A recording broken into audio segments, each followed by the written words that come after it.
Hey man, what's going on? Whoa, it's me. What's the matter? It's the chocolate, man.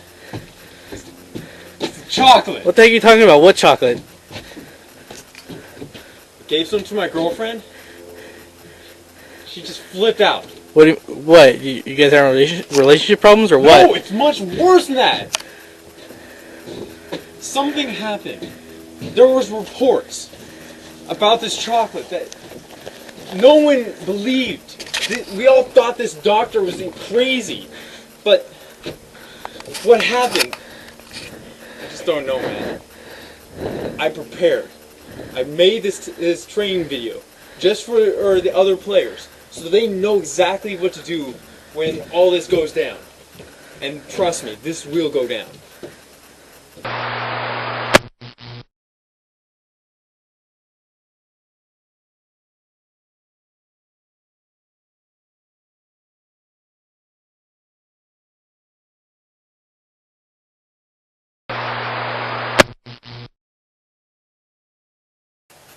For the zombie event, you will need the proper weapon.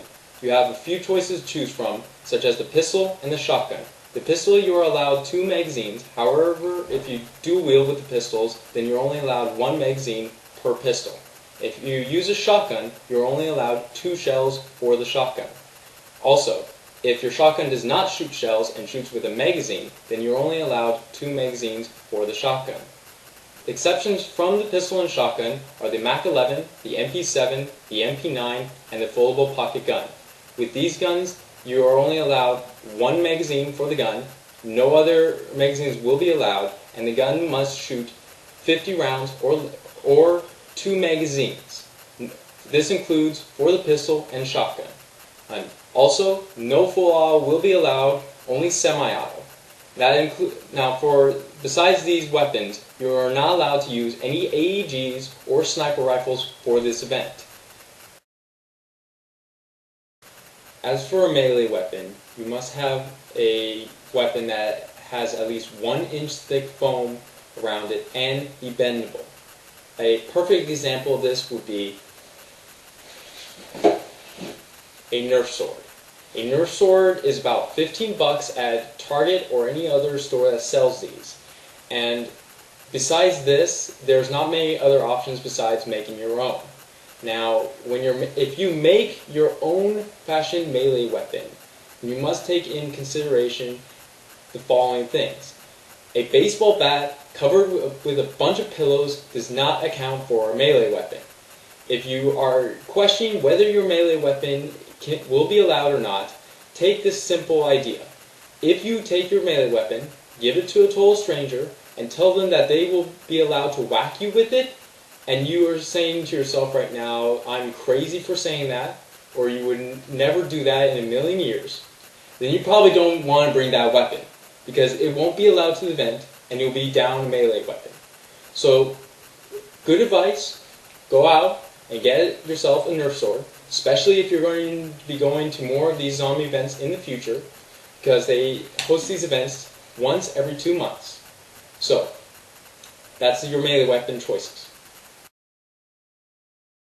When you come to the zombie event, you need to bring a glow stick if you're a Special Forces player. We sell these on site for about $1, but also alternatively, you can bring the electronic glow sticks. They shine a lot brighter, and there's no chance they're going to wear out in the middle. When you're tagged by a zombie like I just was, you need to make sure you take the glow stick and hide it in a pocket, or if you have the electronics, just turn them off. That way, you're immediately identified as a zombie. Okay, now another thing to consider when zombie night comes is a flashlight. Though it is not required, it is highly recommended, because like during the day, you can run around these trenches perfectly fine, no concerns at all, but at night, it's very hard to see where you're going, and the trenches can be very hazardous when there's zombies running around. And then, oh God! Now it's time for the protection that you will need to have when you go to the event. You can wear anything such as your tactical vest, to your knee pads, to anything. You could just literally be in a full body suit. However, when it comes to face protection, there are limited choices, such as you must absolutely have full face protection. No exceptions to this rule. Now, choices, this is what they mean when they talk about full face protection. It covers your face all around, such as your eyes and your mouth. You don't need one to protect your back of your head, but it's just the front of the head that's what they're concerned about. With goggles, they will not allow goggles like these unless you have an iron mask on. So you can wear these, but only if you have an iron mask. Otherwise, these will not be allowed, and you must wear something such as this.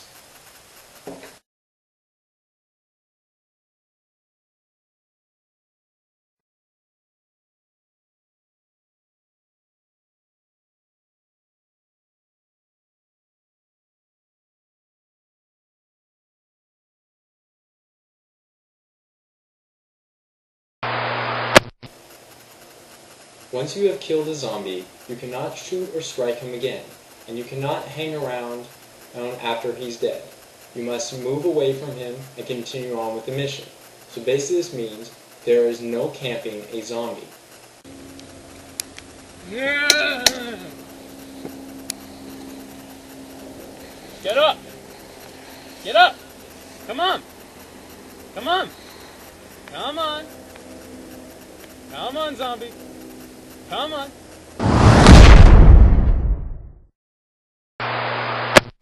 When the zombie is down and he is starting to respawn, you are not allowed to shoot or strike him again until he is fully respawned. Another thing to consider when confronting a zombie is that you cannot shoot or strike him in the back or the head. Let me make that absolutely clear. There is no headshots allowed in this event, and you cannot shoot a zombie in the back. Even if he is attacking one of your friends, you are not allowed to shoot him in the back. Also, for the players, please don't go overboard. Zombies have feelings too. They do feel pain, so keep your shots to a minimum.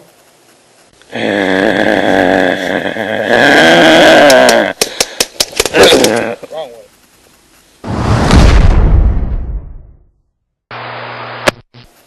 The way to kill a zombie is either by 2 shots to the chest or 2 strikes to the chest. You cannot shoot him in the head, and you are not allowed to shoot or strike a zombie in the back.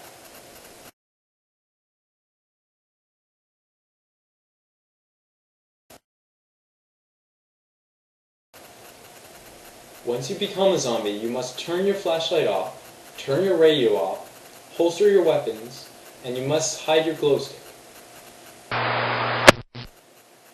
One of the restrictions that the Walking Undead have is that they can't run. I'm sorry, zombies, but your muscles are decaying, they're tearing away, they're rotting away, so you don't exactly have the power or the strength to actually use your muscles anymore because you're just rotting flesh.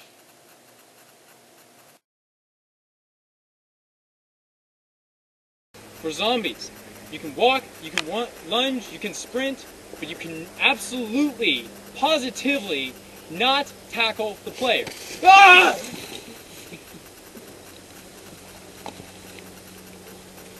What did I just say? No brains! Ah! Another thing the zombies need to keep in mind when they're walking around is that they are not allowed to communicate with one another nor have any conversation. You zombies don't speak words, well, besides the occasional brains, but other than that, you don't really have a wide vocabulary. You a zombie? Yeah, I'm a zombie. Head on that way. I'll get around this way. We'll get them all together. All right.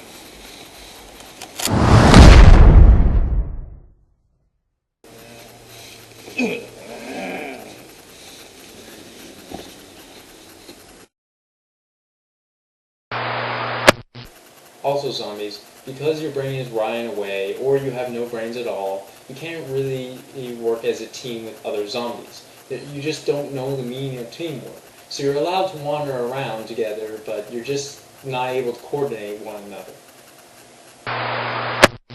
Now zombies, if you're trying to think of a clever way of avoiding being shot, let me stop you right now.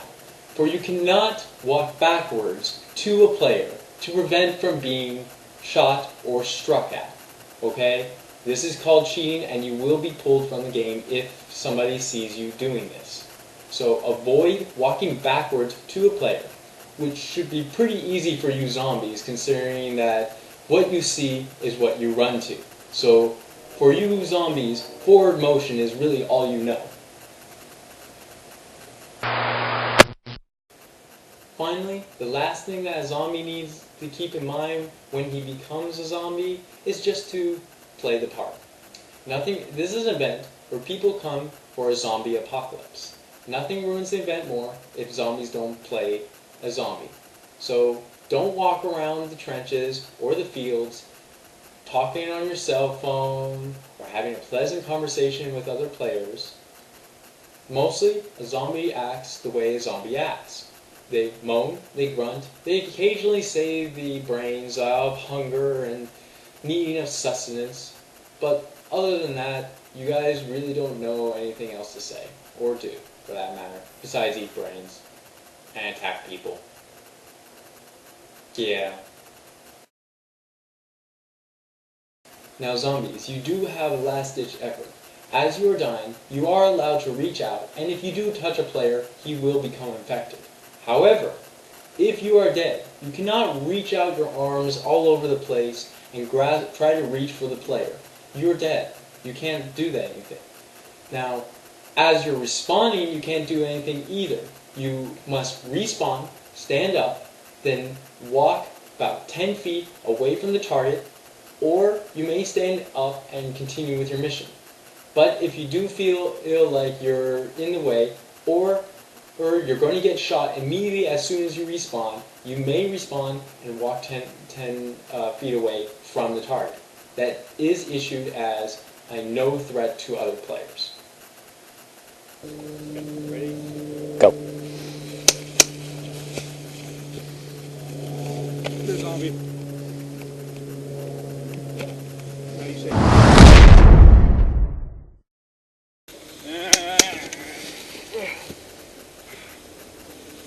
Now see, even though as he was dying, he still can reach out to me and kill me, making me a zombie.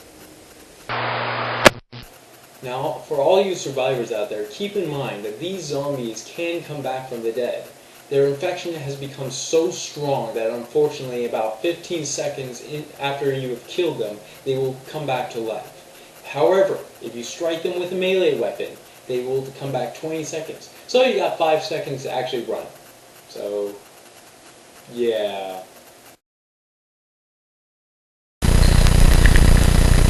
Sorry, what were you saying? Did you just hear anything I just said? No. Oh wait, chocolate. Wait, what? No!